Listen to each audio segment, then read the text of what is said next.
4 PM news network में दोस्तों आपका स्वागत है। मैं हूं आपके साथ राशिद ज़हीर। सुप्रीम कोर्ट के बारे में कहा जा रहा है कि साहब चुनाव आयोग पर एक तमाचा मार दिया गया। मैंने अपने पिछले एपिसोड में कहा कि तमाचा कितना बड़ा है ये तो बाद में पता चल पाएगा, लेकिन इतना ज़रूर है दोस्तों कि चुनाव आयोग पर थोड़ी सी लगाम कसने पर कुछ देश के अंदर ऐसे अनियमितता से भरपूर जो बड़े बड़े संस्थान हैं, विभाग हैं, वो थोड़े से गुनिये में आ गए हैं। गुनिया जानते हैं किसको कहते हैं? एक बिल्कुल सेंटर में आ गए हैं, ये समझ कर चलिए आप। ईडी के छापे नहीं पड़ रहे हैं अब। मोदी जी को डिफेंड करने के लिए पूरी की पूरी भाजपा नहीं है, और अपनी रेपुटेशन बचाने के लिए जो तंत्र हैं, जो उपक्रम हैं, उनको चलाने वाले ज्ञानेश कुमार टाइप के लोग जितने भी हैं वो थोड़े से सचेत हो गए, क्योंकि उनको मालूम पड़ चुका है कि जिनको हम समझ रहे थे कि बेजान हैं, मुर्दा कौम है, उसमें से कुछ लोग ऐसा पत्थर उछाल बैठे हैं कि जिसने आकाश में सुराख कर दिया है। देखिए दोस्तों, बात ऐसी है, इसमें तो कोई दो राय नहीं कि जो ADR, NGO, योगेंद्र यादव और जो कुछ लोग, अभिषेक मनु सिंघवी, ये पार्टीज़, ये जो लोग हैं, इन्होंने जब सुप्रीम कोर्ट के सामने जाकर के चुनाव आयोग पर जो SIR की प्रक्रिया बिहार में चल रही है, हर 65-66 लाख लोगों को निकाल कर रख दिया, किसी को मरा हुआ बता दिया है, और वो जिंदा होकर राहुल गांधी के साथ चाय पी रहे हैं, और आने वाले वक्त में पता नहीं कितना जिंदा हो जाए, क्या क्या बन जाए। तो उनको ये मालूम पड़ गया कि नहीं, एक समूह ऐसा मौजूद है जो YouTube पर अपनी बात कह रहा है, सड़कों पर अपनी बात कह रहा है, इंटेलेक्चुअल्स के बीच में अपनी बात को कह रहा है, और ख़ास करके सुप्रीम कोर्ट के प्रांगण में जाकर के अपनी बात को कह रहा है, और अंदर दलीलों के साथ उनके वकील मौजूद हैं। तो अब लगा उनको ये कि नहीं, जाग हो गई है। जानते हैं कभी कभी डकैत जब किसी बस्ती में आते हैं तो वहाँ जाग हो जाती है, तो जब जाग हो जाती है तो डकैत डकैती नहीं मार पाते, तो समाज में जाग पैदा हो गई है। राहुल गांधी ने एक ऐसा आंदोलन चला दिया दोस्तों कि देश में जाग पैदा हो गई। जो अफीम खिलाई थी ना धर्म की, शायद उसका नशा किसी हद तक उतर गया।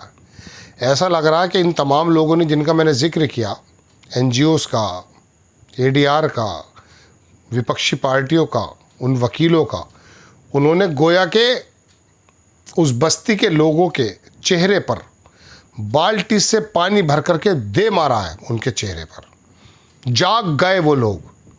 तो अब उनको ये पता चल गया कि यार ये जाग गया। किसी ज़माने में जब काशीराम का आंदोलन था, मैं बहुत छोटा था, तो मैं एक बस्ती में था, तो वहाँ मैंने सुना कि दलित भड़क गया है दलित भड़क गया। तो याद रखना, वो जो नारे थे ना कि गद्दी खाली करो जनता आती है, याद रखना आम भारतीय जाग गया है। अब उसके जागने की वजह से हुआ यह है कि ज्ञानेश्वर कुमार के बारे में भी ये कहा जा रहा है कि इस्तीफ़ा मांगा जाए, इस्तीफ़ा इनसे लिया जाए, और खाली वहीं पर छींटें नहीं पड़ रही हैं। ये CBI, ये IT, ये ED, ये OD, ये NED, जो भी कुछ हो सकती हैं, इनके चलाने वालों को लगा कि नहीं यार, अंधेरा छट चुका है, हम अंधेरे में ही कुछ काम कर सकते थे। या मैं दूसरे लफ्ज़ों में कहूँ कि जब रात होती है तो ये इस तरह के, मैं उनको नहीं कह रहा हूँ, जो चोर डकैत हैं वो अपने काम पर निकलते हैं, सुबह से पहले आ जाते हैं वापस, क्योंकि उनको मालूम है कि रात के अंधेरे में काम होता है। तो देश के अंदर जो धार्मिक नशा अफीम चटा करके धर्म की सुलाया गया था, कुछ मुद्दों ने, इन लोगों ने, ख़ास करके सुप्रीम कोर्ट की उस डांट ने, जो बड़ी प्यार भरी लग रही है मुझे उसके बारे में बाकायदा का एपिसोड बनाऊंगा, और मैं बताऊंगा कि एक्चुअली सुप्रीम कोर्ट ने कितने भारी मन से कहा कि तुझसे ना हो पागा। मतलब उनके मन में शायद ये हो बहरहाल लेकिन फिर भी कुछ कहा ज़रूर है। तो ऐसे समय में डांट तो पड़ी है चुनाव आयोग पर, जैसा बता रहे हैं, लेकिन ईडी के छापे बंद हो गए। होता यही है कि जब जाग हो जाती है ना, तो चोर डकैत जो हैं वो थोड़े सचेत हो जाते हैं। मैं ये किसी विभाग को नहीं कह रहा हूँ, मैं तो एक एग्ज़ाम्पल दे रहा हूँ आपको, सिर्फ एग्ज़ाम। सुप्रीम कोर्ट की इस लताड़ ने, इस प्यार भरी डांट ने, इस थोड़े से पर कसने ने जो पर कस दिए हैं, उससे तमाम के तमाम विभाग जो है ना सचेत हो गए। अब राहुल गांधी को जेल में डालने से पहले ये जो भी विभाग हैं सोचेंगे ज़रूर कि यार जनता जाग गई है, क्या करें। तो दोस्तों बात ऐसा है कि ज़िंदा हो तो ज़िंदा नज़र आना ज़रूरी है। एक राहत इंदौरी का शेर था बड़ा अच्छा, उसमें यही था कि अगर ज़िंदा कौमें हैं ज़िंदा तो उनका ज़िंदा नज़र आना ज़रूरी है। ऐसा नहीं कि यार चलिए छोड़िए। हालांकि कमर तोड़ने में कोई कसर नहीं छोड़ी है। लोगों को 5 किलो की लाइन में लगा दिया, मोबाइल में डाटा दे दिया, फ्री का डाटा लगभग, और लगे रहो रील्स पर। मैं तो एक बात ये देखता हूँ कि देश का नौजवान, अभी मैं इस शुक्रवार से पिछले शुक्रवार में दिल्ली में जब सत्र चल रहा था तो एक सांसद जी का इंटरव्यू इत्तेफाक से मुझे मिल गया, मैं कर रहा था। तो कनॉट प्लेस की तरफ जब जाना हुआ तो मैंने ये देखा कि नौकरियां तो ज़्यादा है नहीं, लेकिन वह बेरोज़गार लोग अपनी फटी हुई पैंटों में यूट्यूबर बने हुए हैं, वो रील्स बना रहे हैं, लड़कियां भी लड़के भी।